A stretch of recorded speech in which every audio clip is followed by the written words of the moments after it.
Friends अब हम चलते हैं फर्स्ट ऑर्डर रिएक्शन मतलब इंटीग्रेटेड फर्स्ट ऑर्डर रिएक्शन पे हम चलेंगे। तो यहाँ पे हम क्या हेडिंग लगाते हैं, first order of the reaction. मतलब फर्स्ट ऑर्डर रिएक्शन में हम पढ़ेंगे क्या होता है और उसकी हम फिर क्या पढ़ेंगे सेकंड स्टेप में, half order of the first order reaction, मतलब कि फर्स्ट ऑर्डर की हाफ लाइफ कितनी होगी, हम ये कैलकुलेट करेंगे उसमें। तो फ्रेंड्स बने रहिएगा हमारे साथ इस वीडियो में। अब मैं आपको सिखाऊंगा कि first order of the reaction क्या होती है, कि फर्स्ट ऑर्डर रिएक्शन होती क्या है। अभी तक आपने क्या पढ़ा, जीरो ऑर्डर रिएक्शन, अब पढ़ेंगे फर्स्ट ऑर्डर रिएक्शन। तो जीरो ऑर्डर रिएक्शन की आपने हाफ लाइफ पढ़ी, फिर उसके बाद हम फर्स्ट ऑर्डर को पढ़ के हम क्या पढ़ेंगे, उसकी half life first order reaction की। तो यहाँ पे क्या होगा, मैं आपको बताने जा रहा हूँ फर्स्ट ऑर्डर रिएक्शन है क्या। जीरो ऑर्डर मैंने एक्सप्लेन कर दिया, अब मैं एक्सप्लेन करने जा रहा हूँ कि first order of the reaction है क्या। जनरली मैंने आपको बताया था कि इंटीग्रेटेड रेट इक्वेशन हम यहाँ पे फाइंड करेंगे। तो इंटीग्रेटेड रेट इक्वेशन हम क्यों फाइंड करते हैं और ये क्या होती है, तो देखिए कि इसलिए हम फाइंड करते हैं कि मान लीजिए कोई भी रिएक्शन अगर हो रही है, रिएक्टेंट से प्रोडक्ट बन रहा है, तो उसमें कुछ समय लगेगा, मतलब रिएक्टेंट से प्रोडक्ट बनने में उसमें कुछ समय लगेगा। तो आपसे अगर पूछे कि बताओ अगर पूरी रिएक्शन कंप्लीट होने में 5 मिनट लग रहे हैं, तो आपसे कोई पूछ रहा है कि 5 मिनट लग रहे हैं पूरी रिएक्शन कंप्लीट होने में, अगर आपसे कोई पूछ रहा है कि 3 मिनट में उस रिएक्शन की कंसनट्रेशन क्या होगी वो, या वह कितने % कंप्लीट हो चुकी होगी, तो अभी तक आपने ऐसा कोई फॉर्मूला नहीं पढ़ा था जो इस चीज़ को प्रूव कर सके या बता सके या इंफॉर्मेशन प्रोवाइड कर सके। इसीलिए हम पढ़ते हैं इंटीग्रेटेड रेट इक्वेशन। तो इसमें टर्म है पहले zero order, first order, second order and third order, ऐसे है nth ऑर्डर। तो मतलब बहुत सारे ऑर्डर, लेकिन हम यहाँ पे सिर्फ किसके बारे में डिस्कशन करेंगे, यहाँ पे हम सिर्फ डिस्कशन करेंगे किसके बारे में, जीरो ऑर्डर और फर्स्ट ऑर्डर। मतलब फुल कंप्लीट होने में कितना टाइम लगेगा और आधी कंप्लीट होने में कितना टाइम लगेगा, हम यहाँ पे सिर्फ ये पढ़ेंगे। तो देखिए जैसे हमने पढ़ा जीरो ऑर्डर कंप्लीट होने में पूरा समय कितना लेता है, इतना लेता है, ठीक है। और उसका हाफ लाइफ होने में कितना कंप्लीट लेगा, वो हमने आपको फार्मूला डिराइव करके बताया। आप वैल्यू पुट करके इजीली किसी भी रिएक्शन का कैलकुलेट कर सकते हैं। सेम चीज़ हम यहाँ पे पढ़ेंगे फर्स्ट ऑर्डर रिएक्शन, फिर इंटीग्रेटेड रेट इक्वेशन टॉपिक हमारा खत्म हो जाएगा। ये पार्ट हमारा थर्ड वीडियो का कंप्लीट हो जाएगा। तो चलिए हम विदाउट टाइम वेस्टिंग इस टॉपिक को स्टार्ट करते हैं। फर्स्ट ऑर्डर रिएक्शन, मतलब फर्स्ट ऑर्डर रिएक्शन क्या होती है आपने अगर पढ़ा होगा, नहीं में नॉलेज है लेकिन मैं आपको बता रहा हूँ। जब कोई मान लीजिए ए हमारा रिएक्टेंट है, रिएक्टेंट से प्रोडक्ट बन रहा है, क्या बन रहा है, रिएक्टेंट से प्रोडक्ट बन रहा है, तो यहाँ पे क्या होगा आप देखिएगा। तो इसमें फर्स्ट ऑर्डर रिएक्शन में क्या होती है, जो रेट होती है हमारी, जो रेट होती है के, ये कंसंट्रेशन पे डिपेंड करती है, किस पे डिपेंड करती है, रिएक्टेंट के कंसंट्रेशन पे डिपेंड करती है। लेकिन जीरो ऑर्डर में क्या होता था, रिएक्शन के रिएक्टेंट पे डिपेंड ही नहीं करती थी, उसके उस पर डिपेंड ही नहीं करती थी। तो उसका देखिए जीरो ऑर्डर रिएक्शन में क्या होता था कि जब उस पर डिपेंड नहीं करती तो उसकी पावर कितनी होती थी, जीरो होती थी। लेकिन यह फर्स्ट ऑर्डर रिएक्शन है तो इसकी पावर कितनी होगी, 1 होगी। यानी इस पे मतलब जो रिएक्टेंट है कंसंट्रेशन ऑफ रिएक्टेंट पे डिपेंड कर रही है, लेकिन उसकी जीरो ऑर्डर में पावर 0 थी तो इसकी वैल्यू 1 हो जाती थी। तो यानी जो उसकी रेट थी वो रेट कांस्टेंट पे खाली इक्वल थी, हम वो कंसंट्रेशन पे डिपेंड नहीं करती थी, चाहे हम कंसंट्रेशन को बढ़ाएं या घटाएं, जीरो ऑर्डर में कोई फर्क नहीं पड़ता था। उसका उल्टा फर्स्ट ऑर्डर रिएक्शन में यहाँ पर क्या होगा, जो कंसंट्रेशन है उसको अगर बढ़ा रहे हैं तो क्योंकि देखिए डायरेक्टली प्रोपोर्शनल, आपको दिख ही रहा होगा, ये देखिए डायरेक्टली प्रोपोर्शनल है। तो डायरेक्टली प्रोपोर्शनल का साइन हमेशा ग्राफ कैसे बनता है, ये ओरिजिन से एक स्ट्रेट लाइन जाती है। तो ये हमारा फर्स्ट ऑर्डर रिएक्शन का है ग्राफ, ऑर्डर रिएक्शन का ये हमारा क्या है, ग्राफ है। कंसंट्रेशन वर्सेस टाइम है, क्या है, कंसंट्रेशन वर्सेस टाइम। आप देखिए मान लीजिए अगर यहाँ पे हम टाइम ले रहे हैं, यहाँ पे हम कंसंट्रेशन ले रहे हैं, तो जैसे ही टाइम बढ़ रहा है वैसे ही हमारी कंसंट्रेशन भी बढ़ रही है। तो ये देखिए मान लीजिए ये, तो कुछ ऐसा में ग्राफ मिल रहा है। अगर यहाँ पे 3 मिनट में, यहाँ पे लीजिए 3 मिनट ले लीजिए, मान लीजिए यहाँ 3 मिनट ले लीजिए, और यहाँ पे लीजिए 4 मोल पर लीटर, यही यूनिट होती है किसकी, कंसंट्रेशन की।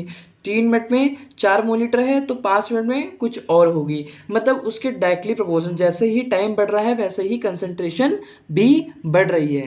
तो यही है हमारा फर्स्ट ऑर्डर रिएक्शन। मतलब फर्स्ट ऑर्डर रिएक्शन में क्या बताता है कि जो रेट होती है वो कंसंट्रेशन पे डिपेंड करती है। सो इसीलिए इसका ग्राफ कुछ इस प्रकार बनता है।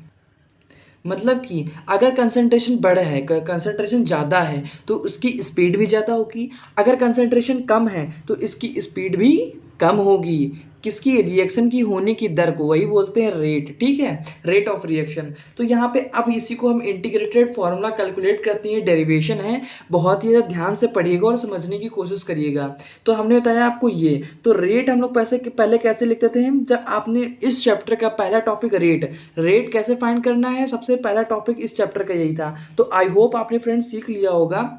तो यहाँ पे अगर हम रिएक्टेंट लिखते हैं तो माइनस, सबसे पहले माइनस लगाते हैं, फिर डी ए, ये देखिए कंसंट्रेशन है ए बाई डी टी, सबसे पहले आपने ये लिया, ठीक है। तो सबसे पहले आपको यही लेना है, उसके बाद क्या करना है, ये इनिशियल कंसंट्रेशन है तो यहाँ पे हम ला लीजिए जीरो लगा देते हैं या नॉट लगा देते हैं, या फिर इसे ना लगाइए, भी छोड़ दीजिए, मैं आपको जब बताऊंगा तब लगाइए, वरना आप कंफ्यूज होंगे फालतू में। तो ये हमने क्या लिया, D A upon D T ले लिया। हमने क्या ले लिया, यहाँ पे हमने ले लिया माइनस डी, इस ब्रैकेट का मैंने आपको मतलब तो बताया था, इस ब्रैकेट का मतलब होता है कंसंट्रेशन, ये मत भूलिएगा, डी टी, ठीक है। ये आपने रेट लिख लिया, तो इसी को आप ऐसे लिखेंगे यहाँ पे। अब देखिए रेट की जगह ये लिखिए, तो माइनस डी ए, सॉरी आपको दिख नहीं रहा होगा, मैं कर देता हूँ, ये हो गया, ये इस हिसाब से रेट की जगह हमने ये लिखा, तो D A upon D T, और फिर ये लिखा हमने इज इक्वल्स टू के कंसंट्रेशन ऑफ ए। तो यहाँ पे देखिए सेम सेम नीचे लाएंगे, तो यहाँ पे क्या हो जाएगा, इंटीग्रेशन करेंगे हम यहाँ पे ये लिख देते हैं ए, और उस माइनस को इधर सेंड करते हैं, तो यहाँ पे डी टी हो जाएगा। तो हमें यहाँ पे कुछ इस प्रकार से हमें यहाँ पे मिलेगा। तो इसका जब जैसे ही हम इंटीग्रेशन करेंगे, तो जो मैथ्स के स्टूडेंट्स होंगे वो भी करना जानते हैं, और जनरली जो बायो के हैं यहाँ पे उनके फिजिक्स में तो इंटीग्रेशन करते ही होंगे, तो ये कंपलसरी, इतनी इंटीग्रेशन तो आपको आनी ही चाहिए। तो यहाँ पे क्या होगा, जब इसका इंटीग्रेशन करेंगे तो हमें क्या मिलेगा, लॉग ए मिलेगा, माइनस का साइन ऐसे रखेंगे, तो इसको इंटीग्रेशन करेंगे तो यहाँ पे मिलेगा के टी प्लस सी, एक कांस्टेंट टर्म हमें मिलेगा। लेकिन हम क्या करते हैं, जब समय को जीरो करते हैं, क्या करते हैं हम, टाइम को जीरो करते हैं, जब हमने समय जीरो लिया तो कंसंट्रेशन हमें क्या मिलेगी, कंसंट्रेशन हमें मिलेगी ए नॉट। अब आप शायद आपको ज़्यादा समझ में आ रहा होगा, जब हमने यहाँ पे लिया, जब हमारे जीरो, मतलब कि जब समय जीरो है तो कंसंट्रेशन भी उसकी जीरो है या फिर ए नॉट है, क्योंकि अभी तो एक्चुअली तो हम बता नहीं सकते उसे कितनी है, लेकिन कोई भी सबकी रिएक्शन की अलग अलग कंडीशन होती हैं, तो इसीलिए हमने के लिए इसे ए नॉट ले लिया। ए नॉट मतलब इनिशियल कंसंट्रेशन जब समय जीरो है, लेकिन जब समय बदला, टी समय टी आया, मतलब टाइम क्या हो गया हमारा, टी हो गया, और तब क्या जब टाइम टी है तब उस समय पे हमारे पास कंसंट्रेशन क्या है, कंसंट्रेशन तुम्हारे पास है सिर्फ ए। तो इसीलिए हमने जब टी को जीरो किया, ये देखिए जब हमने टी को जीरो किया, जब टी को जीरो किया तो ये भी क्या हो गया, तब उस समय क्या हो गया, ये जो कंसंट्रेशन हमारी क्या हो गई, ए नॉट हो गई। तो इसीलिए माइनस के और टी हमने जीरो किया प्लस सी, तो यहाँ पे क्या मिल गया हमें, ये टर्म तो हमारा जीरो हो गया, ध्यान से देखिए ये टर्म तो हमारा जीरो हो गया। तो सी की वैल्यू हमें क्या मिली, सी की वैल्यू यहाँ से निकल के आई लॉग ए नॉट, ठीक है, लॉग ए नॉट, किसकी वैल्यू निकाली, ये कांस्टेंट टर्म हमारा। अब देखिए बहुत से लोग होते हैं पहले बता देते हैं ये इक्वेशन लीजिए फर्स्ट, लेकिन क्यों लेते हैं ये नहीं बताते हैं। अब ये वैल्यू यहाँ पुट करनी है, इसीलिए आप इसे क्या ले लीजिए, लेट इक्वेशन फर्स्ट, इसे क्या लीजिए, इक्वेशन फर्स्ट लीजिए। अब यहाँ पे आप बना के देख सकते हैं, अगर आपकी बुक में आ रहा है, मतलब कोई जो थ्योरेटिकल कॉन्सेप्ट टेस्ट है उसमें रिपोर्ट में आ रहा है, तो लिख लीजिए पुटिंग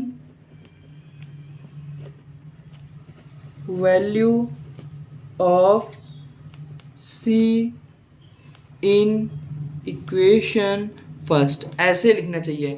इसलिए ही इक्वेशन को हम नाम देते हैं, ताकि हमको डराइव अच्छे से करते बने। तो यहाँ पे हम सी की वैल्यू लिखेंगे, वो हम देखते हैं नेक्स्ट पेज में। तो यहाँ पे हम इक्वेशन फर्स्ट लिखे दे रहे हैं, कि वहाँ पे हमने इक्वेशन क्या फर्स्ट थी हमारी, log A is equal to minus K T plus C, और जो कि सी की वैल्यू हमारे पास क्या थी, लॉग ए नॉट। तो यहाँ पे देखिए log A is equal to minus K T plus log A naught. So इसको इधर लाएंगे और ये माइनस इधर सेंड करेंगे तो कुछ अरेंजमेंट हमारे पास इस प्रकार मिलेगी, log A not minus log A is equals to K और टी। सो देखिए लॉग फार्मूला, हमारे पास एक लॉग का फार्मूला होता है, आपने पढ़ा होगा कि लॉग यम माइनस अगर लॉग यम यन है तो ये क्या किस में कन्वर्ट हो जाता है, लॉग यम अपॉन यन। ठीक है, कुछ इस प्रकार ये फॉर्मूला होता है, तो इसी फॉर्मूले का हम यूज़ यहाँ पे करेंगे। ठीक है, तो ये देखिए log A naught upon log A, तो ये देखिए कंसंट्रेशन बता रहे हैं, इसीलिए हम यहाँ पे ब्रैकेट्स का यूज़ करेंगे। तो ये यहाँ पे क्या होगा, के टी। तो ये देखिए अगर हम K is equal to 1/t log A naught upon A, so यहाँ पे ये किसकी है, यहाँ पे ये है ई की बेस में, किसके बेस में, ई की बेस में। सो इसे हम कन्वर्ट, अगर आपको लॉग ई के बेस में कन्वर्ट करना है जस्ट लाइक दिस, मैं आपको एग्जांपल दे रहा हूँ ताकि आपका कॉन्सेप्ट डीपली क्लियर हो। यहाँ पे केमिस्ट्री का पढ़ने का मतलब है कि विदाउट बोरिंग आपको नॉलेज गेन करनी है। सो ये किसके इक्वल होता है, 2.303। ये बहुत ही ज़्यादा, जो देखिए मैं ब्रैकेट्स में लिख रहा हूँ, बहुत ही ज़्यादा इंपॉर्टेंट पॉइंट्स हैं, बहुत बच्चों को पता नहीं होता, तो यहाँ पे डेरिवेशन सॉल्व ही नहीं कर पाते हैं, उनको ये पता ही नहीं होता है कि ये 2.303 वैल्यू आई कहाँ से। तो यहाँ पे आपको समझना बहुत ज़रूरी है, ये कुछ इस प्रकार के इक्वल होता है। देखिए यहाँ बेस चेंज हो गया है, यहाँ पे ई बेस है, यहाँ पे 10 बेस है। सो इसीलिए ये कुछ इस प्रकार का होता है, लॉग ई किसके इक्वल होता है, 2.303 लॉग 10 के। तो यही फॉर्मूला हम यहाँ पे यूज़ करेंगे। तो यहाँ पे हम क्या कर रहे हैं, 2.303 upon T log A naught upon A. So ये देखिए ये हमारा formula for the first order reaction derive हो गया है। ठीक है, ये हमारा बहुत ही ज़्यादा इम्पॉर्टेंट फॉर्मूला है।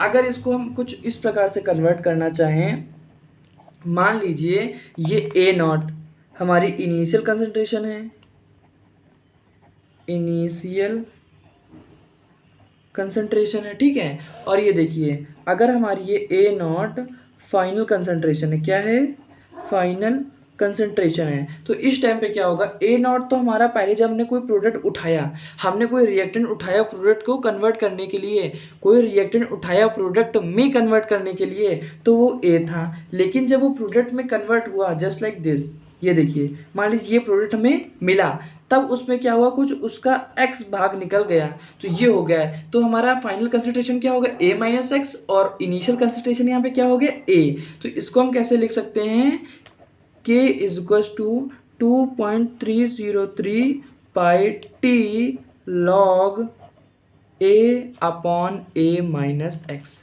ये आपका फॉर्मूला दो अच्छे से सेम तरीके से डिराइव हो गए हैं, कोई भी आप फॉर्मूला यूज़ कर सकते हैं, दोनों आपके लिए बेनिफिट हैं। तो मैंने आपको यहाँ पे डेरिवेशन सिखाया है, आई होप फ्रेंड्स आपको यहाँ पे समझ में आया होगा, आपने कुछ सीखा होगा। तो अब ये किसके लिए थी, फॉर द फुल लाइफ, इसे हम फुल लाइफ भी बोल सकते हैं। तो क्या है, फर्स्ट ऑर्डर द रिएक्शन है। अब इसका हम क्या सीखते हैं, half life of the first order reaction, मतलब हाफ लाइफ मतलब आधी का, मतलब आधी कंप्लीट होने के कितना समय लेता है, या उसका रेट कांस्टेंट क्या। अगर देखिए रेट कांस्टेंट आपको गिवन है तो टी यहाँ लगा से समय फाइंड कर सकते हैं। अगर समय गिवन है तो आपको क्या करना है, रेट कांस्टेंट फाइंड करना है। तो ये ऐसे ही कोरिलेशन करके आपको फाइंड करना है विदाउट हेजिटेशन। तो आप क्या है, मैंने आपको कॉन्सेप्ट सिखा दिया है। अब ये किसके लिए, फुल लाइफ कंप्लीशन के लिए, मतलब कि आपको फुल लाइफ कंप्लीट होने के लिए कितना समय लगेगा ये बताएगा। अब आपको आधी लाइफ कंप्लीट करने के लिए कितना समय लगेगा, वो मैं आपको फॉर्मूला डिराइव करने जा रहा हूँ। सो आप जैसे देख रहे हैं कि मैं नेक्स्ट पेज में आ गया हूँ। अब मैं आपको बताने जा रहा हूँ half life of the first order reaction. मतलब हाफ लाइफ क्या है फर्स्ट ऑर्डर रिएक्शन की, हाफ लाइफ ऑफ, ऐसे लिख रहा हूँ, कोई दिक्कत तो नहीं है आपको। तो half life of first order reaction, तो फ्रेंड्स सबसे पहले मुझे कमेंट्स में बताइए या फिर अपनी कॉपी में लिखिए कि फर्स्ट ऑर्डर रिएक्शन होता क्या है। जब तक आप यही नहीं जानेंगे फर्स्ट ऑर्डर रिएक्शन क्या है, half life of the first order reaction या फिर इंटीग्रेटेड फर्स्ट ऑर्डर रिएक्शन, आपको पढ़ने का कोई हक ही नहीं है, राइट ही नहीं है, क्योंकि आपको समझ ही नहीं आएगा कि ये मैं पढ़ा क्या रहा हूँ। तो मैंने आपको क्या पढ़ाया कि फर्स्ट ऑर्डर रिएक्शन क्या है। अगर मैं सिंपल लाइन में आपको बताना चाहूँ फर्स्ट ऑर्डर रिएक्शन क्या है, अभी आप कोई फ्रेंड्स पूछ दे कि अच्छा आप पढ़ते हैं तो बताइए फर्स्ट ऑर्डर रिएक्शन क्या है। तो फर्स्ट ऑर्डर रिएक्शन वो रिएक्शन है जिसकी रेट कंसंट्रेशन पे डिपेंड करती है। क्या करती है? जिसकी रेट कंसंट्रेशन पे डिपेंड करती है। तो यही लाइन यही सिंगल लाइन आपको आपके दोस्त पे चिपका देनी है, क्या कि जो रेट होती है वो कंसंट्रेशन पे डिपेंड करती है, वो होती है फर्स्ट ऑर्डर रिएक्शन। और जो रेट हमारी, एक मिनट वेट, यहाँ पे कहना जो रेट हमारी कंसंट्रेशन पे डिपेंड ना करे उसे क्या बोलते हैं? Zero order reaction. देखिए यहाँ पे पावर कितनी है? जीरो है। तो इसका अगर समय, मैंने आपको कहता था कि ऑर्डर निकालने के लिए क्या बताया था कि जो the summation of the reactant raise some power, तो इसकी रेज जो पावर है क्या सिंगल यहाँ पे है, तो इसका जो समेशन करेंगे तो जीरो है, तो जीरो ऑर्डर रिएक्शन। यहाँ पे क्या है? वन है, इसका समेशन करेंगे तो वन मिलेगा। तो देखिए यहाँ पे ऑर्डर ऑफ रिएक्शन आप निकालना सीख रहे हैं कि नहीं सीख रहे हैं? तो यही इसीलिए जो टॉपिक हमारा पहले आया था ना कि इसके बाद में। तो इसीलिए देखिए यहाँ पे क्या है? फर्स्ट ऑर्डर रिएक्शन है। अब हमारा चलिए हमने फिर टॉपिक पे आती है। देखिए मैंने आपको क्विक रिवीजन दिया ताकि आप कहीं ये भूलें ना। वैसे मेरे पढ़ाने कोई वो था नहीं बीच में, लेकिन आपको इसलिए बता दिया ताकि आपको पता तो एक्चुअली में चले कि मैं पढ़ क्या रहा हूँ।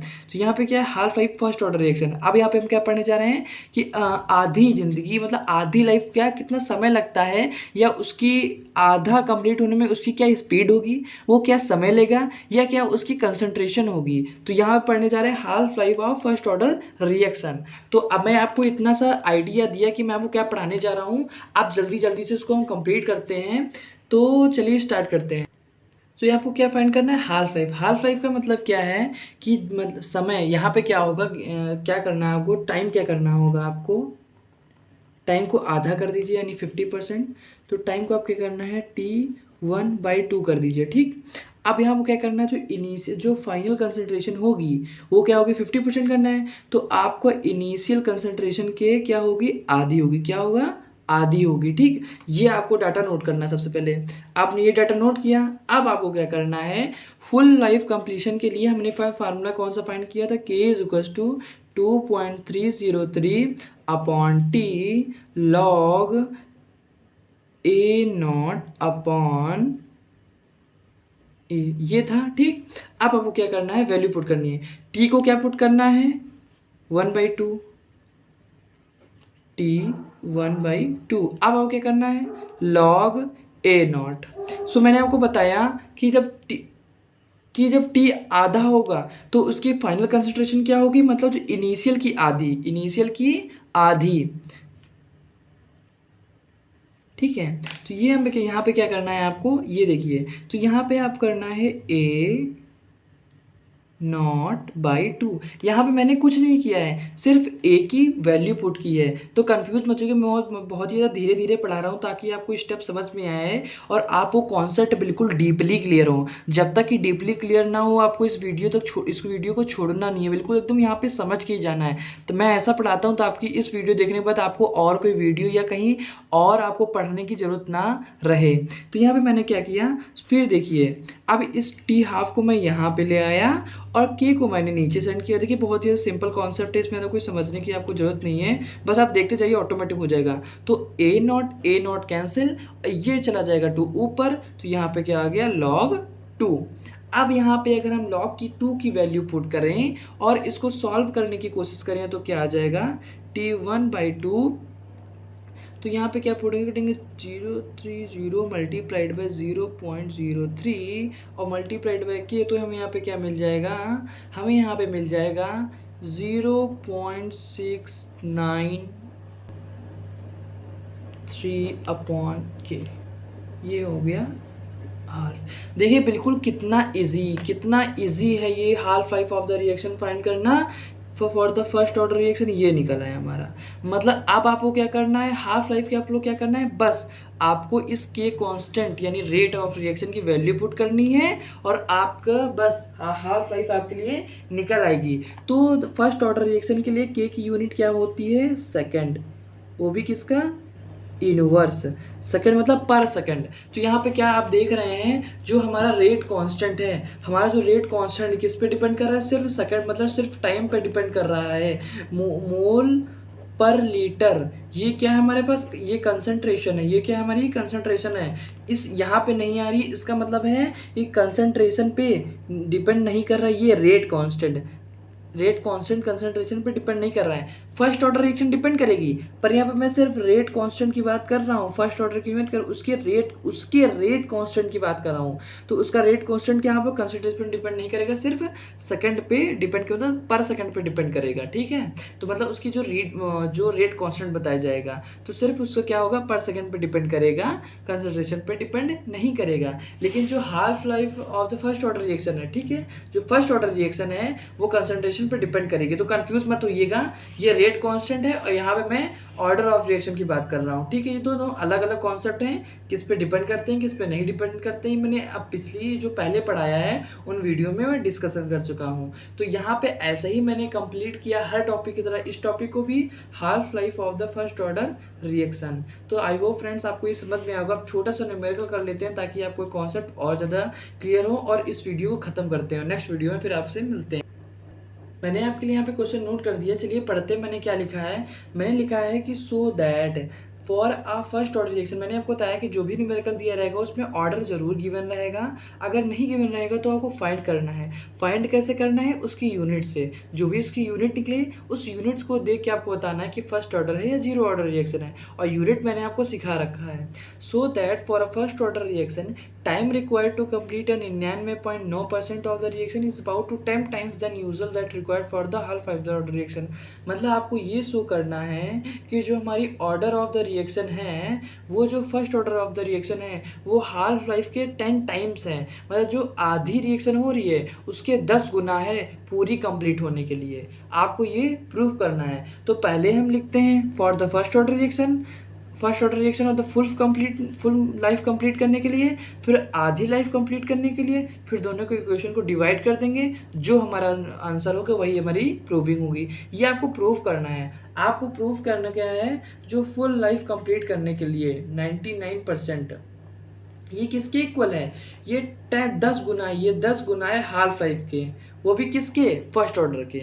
ये चीज़ आपको क्या करनी है, प्रूफ करनी है। तो अब आप मैं देखिए, अब यहाँ पे आपको बता रहा है कि 99.99% पे, अगर ये इंटीग्रेटेड रेट इक्वेशन वाला कॉन्सेप्ट हटा दीजिए, तो ऐसा कौन सा फॉर्मूला है जो आपको बता सकता है कि 99.9% रिएक्शन पे तो कितनी रिएक्शन कंप्लीट हुई होगी, कोई नहीं बता सकता है। सो इसी कॉन्सेप्ट को बताने के लिए हमारा कौन सा कॉन्सेप्ट आया, इंटीग्रेटेड रेट इक्वेशन, ये हमें प्रूविंग करनी है। तो ये कॉन्सेप्ट हम चलिए स्टार्ट करते हैं, न्यूमेरिकल को सॉल्विंग करने की कोशिश करते हैं।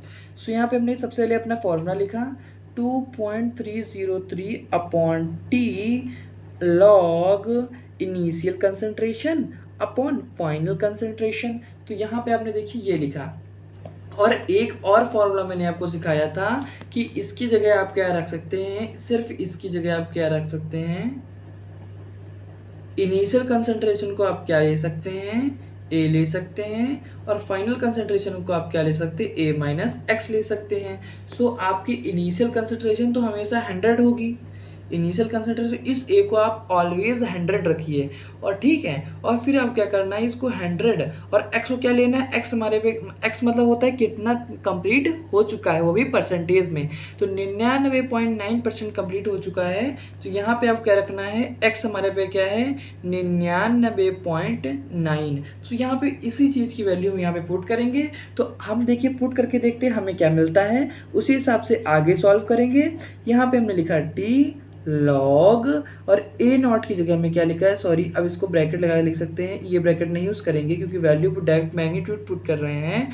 यहाँ पे क्या लिखेंगे 100 माइनस 99.9। सो इससे हम सॉल्व करेंगे equals to 2.303 upon T log 100 upon 0.1। यहाँ पे हमने लिखा, क्या लिखा हमने 0.1 हमने यहाँ पे लिखा। सो पॉइंट हटाएंगे, 0 बढ़ाएंगे, तो क्या हमारे पास आ जाएगा 2.303 अपॉन टी लॉग 1000।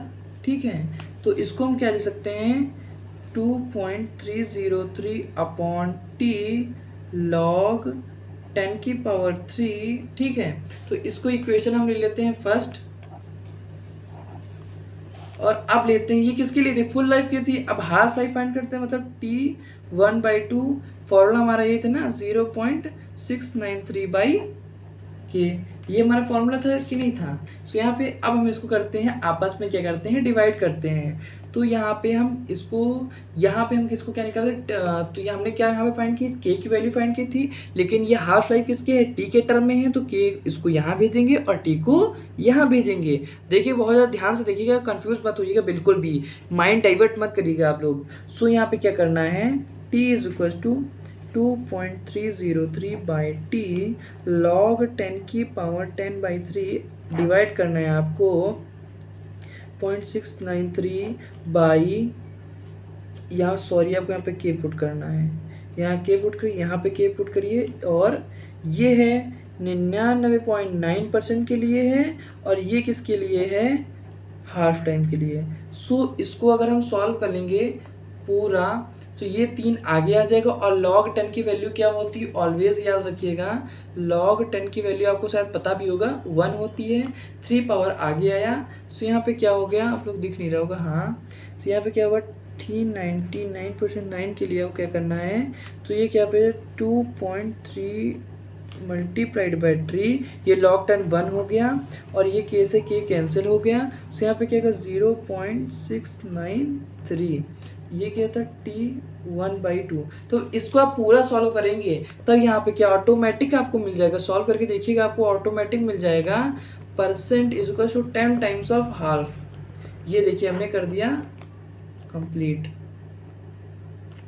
ये हमने कर दिया कंप्लीट अपना numerical. So I hope friends आपको समझ में आया, अगर नहीं समझ में आया तो एनसीईआरटी उठाइए, 2-3 न्यूमेरिकल करने की कोशिश करिए, या कोई अदर रेफरेंस बुक उठाइए, कोई 2-3 न्यूमेरिकल करने की कोशिश करिए, क्योंकि विदाउट न्यूमेरिकल आपका कॉन्सेप्ट नहीं क्लियर होगा। आपको समझ में तो आ जाएगा, लेकिन कॉन्सेप्ट आपके हाथ में पकड़ में नहीं आएगा। जब तक आप न्यूमेरिकल अच्छे से नहीं करेंगे तब तक आपका कॉन्सेप्ट अच्छे से क्लियर नहीं होगा। तो यही छोटा सा कॉन्सेप्ट हमारा था, आपको समझाने की कोशिश कर रहे थे, तो इसे ही आप सॉल्व करने की कोशिश करिए, न्यूमेरिकल ट्राई करिए, और विदाउट टाइम वेस्टिंग हम इस वीडियो को कंप्लीट करते हैं। आई होप फ्रेंड्स आपको समझ में आएगा। तो thank you for watching my video.